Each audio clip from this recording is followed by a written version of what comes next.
I'd love to kick it off with you sharing your origin story of this venture, of the Friction Project.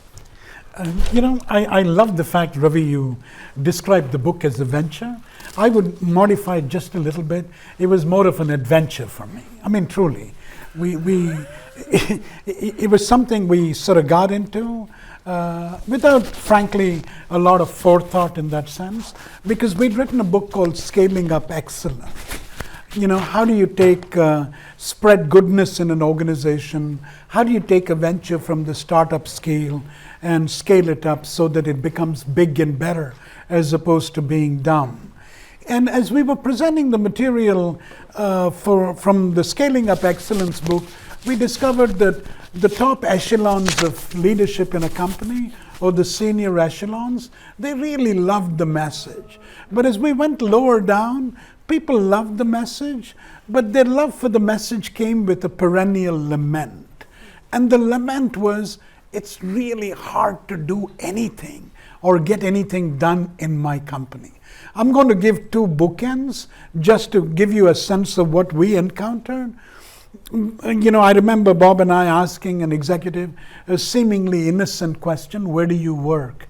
And the guy looks at us with a glint in his eye and he says, I work in a frustration factory. I just man, how does this guy go to work in the first place? And then there's another young woman whom I can never forget. And she was kind of describing how she poured herself at work, doing busy work and largely inconsequential work. And she said, I go home and all I've left are scraps of myself for my family. That was like a blow to the solar plexus, I'd say. And that's how we said, hey, we really need to understand friction land in organizations.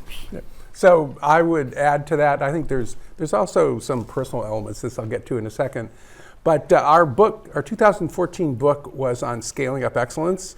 And then we hang out with folks like Chris Ye of Blitz scaling fame, and venture capitalists like Ravi here. Their dream is scale, baby, scale.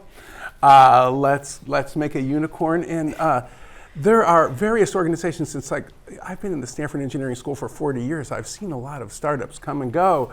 And I won't mention Google, but let's take Facebook, which actually I worked with them when they had between 200 and 400 people. I wasn't of much help to them, but I had a lot of fun. And now they're like kind of a big dumb company in a lot of ways. And so what happens in the process, since we're interested in scaling, is that as organizations get large and complex, it's very hard for them to create places where it's still easy to get things done. And yes, we're not like, this is really important, because there's some people who say, kill the bureaucracy must die. That's not us. Our perspective, there's a great book called Hack Your Bureaucracy. I think that's all our perspective, that as organizations get larger, more complex and older, they do need more process, they do need more specialization, they really do need hierarchy, but some are better than others. So that's sort of the personal part, is that leading at scale was something that a lot of organizations, in my case, you did more stuff with Salesforce and I did more stuff with Microsoft. Those are examples of organizations where leading at scale is important, leading something big.